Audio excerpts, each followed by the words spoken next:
নমস্কাৰ news 18 digital লাইভত মই সৌৰভ গাৰ্গ আজি সিংগাপুৰৰ কৰোনাছ আদালতে দিব জুবিন হত্যাৰ গোচৰৰ চূড়ান্ত ৰায় আজি গম পোৱা যাব যে সিংগাপুৰত জুবিন গাৰ্গৰ স্বাভাৱিক মৃত্যু হৈছিল নে তেখেতক ষড়যন্ত্ৰমূলকভাৱে হত্যা কৰা হ'ল যেটো প্ৰশ্নৰ উত্তৰ বিগত সমাহ ধৰি 3,50,00,000 অসমীয়াই সুধি আছে অসমবাসী ৰাইজে সেই উত্তৰ জানিব বিচাৰি আছে যে কি পৰিস্থিতিত জুবিন গাৰ্গৰ মৃত্যু হ'ল 19 ছেপ্টেম্বৰ প্ৰকৃততে কি সংঘটিত হৈছিল আজি হেতু গুৰুত্বপূৰ্ণ দিন আহি পৰিছে যে সিংগাপুৰৰ কৰোনাছ আদালতে আজি জনাব তেওঁলোকে চূড়ান্ত ৰায় দিব যে কি পৰিস্থিতিত জুবিন গাৰ্গৰ মৃত্যু হ'ল কেনেকৈ মৃত্যু হ'ল এটা অতি ৰহস্যজনক ঘটনা এতিয়াও সমগ্ৰ ঘটনা ৰহস্যৰ আৱৰ্তত আছে বহুতে প্ৰকাশ কৰিছে বহুতে আক্ষেপ খুব প্ৰকাশ কৰিছে যে এই তদন্ত সঠিক দিশত হোৱা নাই লেহেমিয়া হৈছে আৰু তাৰ কাৰণে সিংগাপুৰৰ যিখন কৰোনাছ আদালত আছে তাৰ ওপৰত সকলোৰে দৃষ্টি নিবদ্ধ হৈ আছে আৰু আজি সিংগাপুৰৰ কৰোনাছ আদালতে চূড়ান্ত ৰায় দিব যে কেনেকৈ ধৰণে জুবিন গাৰ্গৰ মৃত্যু হ'ল যদিহে স্বাভাৱিক মৃত্যু হৈছে তেন্তে কথাটো বেলেগ হ'ব যদিহে ষড়যন্ত্ৰমূলক কিবা মৃত্যু বা হত্যাকাণ্ডৰ কথা গম পায় তেন্তে আৰম্ভ হ'ব অপৰাধমূলক তদন্তৰ কাৰণে এটা বেলেগকৈ গোচৰ আৰু সিংগাপুৰৰ কৰোনাছ আদালতে দিব ৰায় 3 দিনীয়া শুনানি লগতে পুলিচ আৰু চিকিৎসকৰ সাক্ষ্য তেওঁলোকে গ্ৰহণ কৰিছিল জুবিন গাৰ্গৰ পৰিয়ালৰ ফালৰ পৰা খুৰাক মনোজ বৰঠাকুৰ লগতে ৰাহুল গৌতম শৰ্মাৰ সাক্ষ্য তেওঁলোকে গ্ৰহণ কৰিছিল আৰু তাৰ পাছতে তেওঁলোকে আজি এই ৰায়দান দিব আজি এটা অত্যন্ত গুৰুত্বপূৰ্ণ দিন হ'ব জুবিন অনুৰাগীসকলৰ কাৰণে সকলোৰে এই দিনটোৰ কাৰণে অধীৰ আগ্ৰহে ৰখি আছিল কাৰণ সকলোৱে জানিব বিচাৰে কাৰণ ইয়াত এসআইটি গঠন কৰা হ'ল এসআইটিয়ে 12000 পৃষ্ঠাৰ এখন চাৰ্জশিট দিলে আৰু সেই চাৰ্জশিটখন দিয়াৰ পাছত যেতিয়াই সেই গোচৰ বা প্ৰক্ৰিয়াটো গৈ আদালতৰ মজিয়া পালে কিন্তু সেয়া 10টা শুনানি পাৰ হৈ গ'ল কোনো ধৰণৰ কিন্তু তাত ৰাইজে যেনেকৈ ক্ষিপ্ৰগতি তদন্ত বিচাৰিছিল তেনেকুৱা ধৰণৰ একো এতিয়ালৈকে দেখা নাই কেৱল নথিপত্ৰ জমা দিয়া অভিযুক্তসকলক ভাৰ্চুৱেলি তেওঁলোকক আদালতত হাজিৰ কৰা হৈছে আৰু জুবিন গাৰ্গৰ পৰিয়ালে আক্ষেপ প্ৰকাশ কৰিছিল যে এই সমগ্ৰ ঘটনাটোত জড়িত হৈ থকা সেই 11 জন প্ৰবাসী অসমীয়া কি কাৰণত তদন্তৰ আওতালৈ নানিলে বা অভিযুক্তৰ হাৰিত নাৰাখিলে এসআইটিয়ে হেতু এটা ডাঙৰ প্ৰশ্ন আছিল কিন্তু এতিয়া সিংগাপুৰৰ কৰোনাছ আদালতে তেওঁলোকৰ সাক্ষ্য গ্ৰহণ কৰিছিল সেই 11 জন প্ৰবাসী অসমীয়াৰ সাক্ষ্য গ্ৰহণ কৰিছিল আৰু তেওঁলোকে কি মত প্ৰকাশ কৰিছে বা তাত কি হৈছিল তেওঁলোকৰ সাক্ষ্য কিন্তু আজি আমি গম পাম সেই কাৰণে এই দিনটো এটা অত্যন্ত গুৰুত্বপূৰ্ণ দিন হৈ আছে আজিৰ দিনটোত কাৰণ এতিয়াও ৰহস্যৰ আৱৰ্তত আছে হাৰ্থব জুবিন গাৰ্গৰ মৃত্যু সমাহ উকলি গ'ল আৰু 3,50,00,000 অসমীয়াই উৎকণ্ঠাৰে বিচাৰি আছে এটা প্ৰশ্নৰ উত্তৰ প্ৰশ্নটো হ'ল যে সিংগাপুৰৰ সাগৰৰ বুকুত জুবিন গাৰ্গ হঠাৎ কেনেকৈ নোহোৱা হৈ গ'ল ক্ৰেজি মাংকি নামৰ সেই যিখন ইয়ট আছিল অভিশপ্ত যিখন ইয়ট যিখন তন্ময় ফুকনে বুক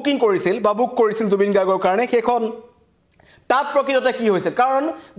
ঘটনাৰ আৰম্ভণিৰ পৰাই বহু কথা ওলাই আছে যে জুবিন গাৰ্গে অত্যাধিক সুৰাপান কৰিছিল তেখেতৰ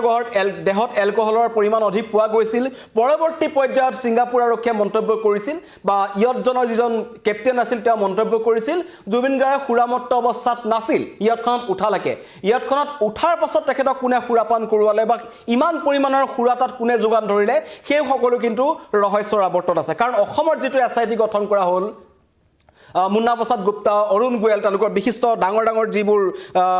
শীৰ্ষ পৰ্যায়ৰ আৰক্ষী বিষয়া আছে তেওঁলোকে তদন্ত কৰি এটা স্পষ্ট কৰি দিছিল মুখ্যমন্ত্ৰী স্পষ্ট কৰি দিছিল যে জুবিন গাৰ্গক পৰিকল্পিতভাৱে হত্যা কৰা হৈছে জুবিন গাৰ্গক হত্যা কৰিবলৈ এটা দীৰ্ঘদিনীয়া পৰিকল্পনা কৰা হৈছিল আৰু শেষত তেখেতক সিংগাপুৰলৈ লৈ যোৱা হৈছিল আৰু তাত তেখেতক পৰিকল্পিতভাৱে হত্যা কৰা হ'ল কেৱল টকাৰ কাৰণে কিন্তু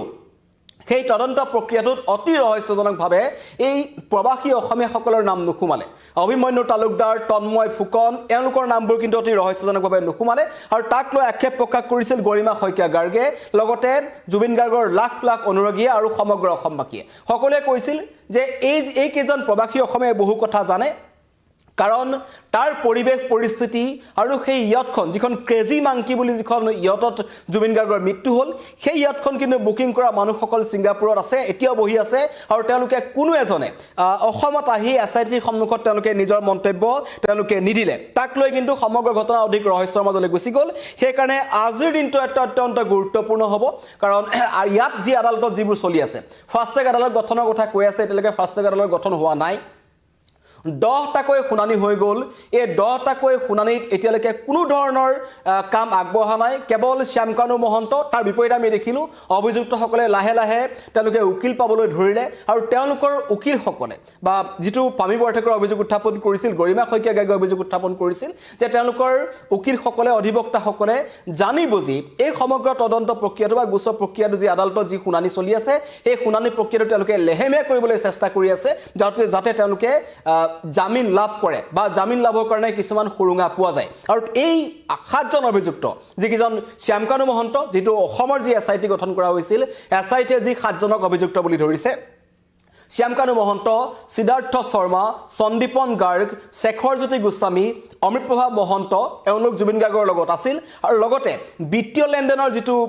তথ্য ইয়াত পোৱা গৈছিল তাৰপিছত জুবিন গাৰ্গৰ দুজন দেহৰক্ষী নন্দেশ্বৰ বৰা আৰু পৰেশ বৈশ্যক তেওঁলোকে অভিযুক্ত বুলি ধৰিলে আৰু তেওঁলোকক কিন্তু এতিয়ালৈকে তেওঁলোক বাক্সাৰ নিকাচী কাৰাগাৰত 5জন আছে লগতে হাফলঙৰ উপ কাৰাগাৰত শেখৰজ্যোতি আৰু অমৃতপ্ৰভা বন্দী হৈ আছে তেওঁলোকে বাৰম্বাৰ জামিন আবেদনৰ কাৰণে লাগি আছে আৰু শেষত সন্দীপন গাৰ্গ আৰু শ্যামকানু মহন্ত নিজেই জামিন আবেদন উঠাই লৈছিল এইবোৰ বহু ৰহস্য সোমাই পৰিছে আৰু ৰাইজে এটা কথা গম পাইছে যে এই যি জুবিন গাৰ্গৰ যি ৰহস্যজনক মৃত্যু আছে তাত বহু কথা এতিয়াও পোহৰলৈ আহিবলৈ বাকী আছে সেইকাৰণে ছিংগাপুৰৰ কোৰ্টে কি দিয়ে কাৰণ ছিংগাপুৰৰ কোৰ্টে আজি ক'ব যে জুবিন গাৰ্গৰ সঁচাকৈ পানীত পৰি স্বাভাৱিকভাৱে তেখেতৰ মৃত্যু হৈছে নে তেখেতক পৰিকল্পিতভাৱে হত্যা কৰা হৈছিল ক্লু পাইছে নেকি কাৰণ তেওঁলোকে 3দিনীয়া শুনানি তেওঁলোকে গ্ৰহণ কৰিছিল য'ত 11জন প্ৰবাসী অসমীয়াৰ সাক্ষ্য তেওঁলোকে গ্ৰহণ কৰিছিল জুবিন গাৰ্গৰ পৰিয়ালৰ হৈ জুবিন গাৰ্গৰ খুৰাক মনোজ বৰঠাকুৰ লগতে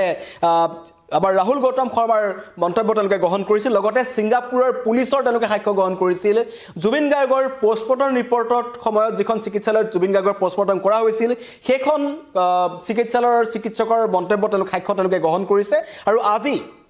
অন্তত সমাহৰ মূৰত এটা কথা স্পষ্ট হ'ব বুলি সমগ্ৰ অসমবাসী আশাৰে ৰৈ আছে যে অন্তত জুবিন গাৰ্গৰ মৃত্যু স্বাভাৱিকভাৱে হৈছে নে তেখেতক হত্যা কৰা হৈছে যেটো এতিয়াও কিন্তু ৰহস্য মুখ্যমন্ত্ৰীয়ে কৈছে হত্যা কৰা হ'ল একাংশই মানি ল'ব নিবিচাৰে একাংশই কৈছে হত্যা কৰিছে অভিযুক্তসকলৰ পৰা কোনো ধৰণৰ মন্তব্য আমি প্ৰথমতে নুশুনিলোঁ কাৰণ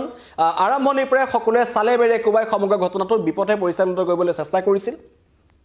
শেখৰজ্যোতি গোস্বামীয়ে প্ৰথমতে মন্তব্য কৰিছিল যে তেখেতক বিপান কৰা হ'ল পৰৱৰ্তী সময়ত তেখেতে অন্য এটা মন্তব্য কৰিলে সন্দীপন গাৰ্গ যিজন জুবিন গাৰ্গৰ নিজৰ খুৰাকৰ ল'ৰা তেওঁ আহি সঠিক কথাটো ক'বলৈ কিন্তু সাহ নকৰিলে তেনে পৰিস্থিতিত সকলোৰে মনত এটা সন্দেহ আছে যে জুবিন গাৰ্গৰ যি মৃত্যু হৈছে সেই মৃত্যু কিন্তু স্বাভাৱিক মৃত্যু নহয় আৰু লগতে জুবিন গাৰ্গৰ যিটো খুৰামত্ত অৱস্থাত জুবিন গাৰ্গ থকাৰ কথাটো কোৱা হৈছে যিটো কাৰণ জুবিন গাৰ্গক যেতিয়া জুবিন গাৰ্গ আমাৰ মাজত আছিল 92 চনৰ পৰা 19 ছেপ্টেম্বৰৰ শেষ সময়লৈকে তেতিয়া জুবিন গাৰ্গৰ সচৰাচৰ সংগীতানুষ্ঠানৰ সময়ত তেখেতক সুৰাপান কৰা দেখা পোৱা গৈছিল বা বহু বিতৰ্ক জুবিন গাৰ্গৰ আছিল কিন্তু যেহেতু তেখেতক তেওঁ এজন ইমান ডাঙৰ এজন শিল্পী আৰু তেখেতক নৰ্থ ইষ্ট ফেষ্টিভেলৰ কৰ্মকৰ্তাসকলে তেখেতক ছিংগাপুৰলৈ লৈ গৈছিল লগত তেখেতৰ মেনেজাৰ আছিল লগতে জুবিন গাৰ্গৰ এটা টিম আছিল সেই টিমটো থকা অৱস্থাত এজন শিল্পীক তেওঁলোকে কেনেকৈ ছিংগাপুৰ ৰাখিলে বা কি পৰিস্থিতি ৰাখিলে কাৰণ হোটেল তেখেতক পৃথক কোঠা তেখেতক দিয়া হোৱা নাছিল পেন পেচিফিক হোটেলখনত আছিল জুবিন গাৰ্গক যেটো ঔষধ খুৱাব লাগিছিল যেটো প্ৰতিদিনে জুবিন গাৰ্গক খুৱাব লাগে খুৱাই আহিছিল সিদ্ধাৰ্থ শৰ্মাই কিন্তু অতি ৰহস্যজনকভাৱে 18 তাৰিখৰ দিনাখন সেইটো খুৱা নাছিল আৰু যেতিয়া জুবিন গাৰ্গৰ মৃত্যু হৈছিল মৃত্যুৰ পাছত যেতিয়া সন্দীপন গাৰ্গে যেটো বেগ লৈ আহিছিল তাত কিন্তু সেই টেবলেটটো গৰিমা শইকীয়া গাৰ্গে পাইছিল তাৰ পৰা এটা কথা স্পষ্ট হয় যে জুবিন গাৰ্গক যিদৰে ৰাখিব লাগিছিল যিদৰে তেখেতৰ চাব লাগিছিল চোৱাচিতা কৰিব লাগিছিল সেয়া কিন্তু নৰ্থ ইষ্ট ফেষ্টিভেলৰ কৰ্মকৰ্তা লগতে জুবিন গাৰ্গৰ মেনেজাৰে কৰা নাছিল হেতু কি কাৰণত কৰা নাছিল সেয়া এতিয়াও কিন্তু ৰহস্যৰ আৱৰ্তত আছে আৰু কেনেকৈ জুবিন গাৰ্গক ৰখা হ'ল সেয়া সকলো কিন্তু এতিয়াও ৰহস্যৰ আৱৰ্তত আছে আৰু সেইকাৰণে আজিৰ দিনটো অত্যন্ত গুৰুত্বপূৰ্ণ হ'ব কাৰণ ছিংগাপুৰৰ কৰোনাছ কোৰ্টে আজি সেই কথা জনাব যে জুবিন গাৰ্গৰ কি পৰিস্থিতিত মৃত্যু হ'ল সাগৰৰ বুকুত অসমৰ সেই কণ্ঠটো কেনেকৈ চিৰদিনৰ কাৰণে নাইকিয়া হৈ গ'ল সেয়া কিন্তু সকলোৱে জানিব বিচাৰি আছে যদিহে গম পায় আজিৰ কাৰণ এটোৱে গুৰুত্বপূৰ্ণ হ'ব কৰোনাছ কোৰ্টে যদি গম পায় যে নহয় এটো ষড়যন্ত্ৰমূলক হত্যাকাণ্ড অপৰাধ ইয়াৰ লগত জড়িত হৈ আছে তেন্তে অপৰাধমূলক তদন্ত আৰম্ভ কৰিব ছিংগাপুৰ আৰক্ষীয়ে যেটো সমগ্ৰ অসমবাসীয়ে বিচাৰি আছে যে জানিব লাগে জুবিন গাৰ্গক জীৱিত অৱস্থাত সকলে লুটিপুটি খাইছিল তেখেতৰ আশে-পাশে থকা লক্ষণে সেয়া কিন্তু এছআইটি তদন্তত স্পষ্ট হৈ পৰিছে আৰু এতিয়া জানিব লাগে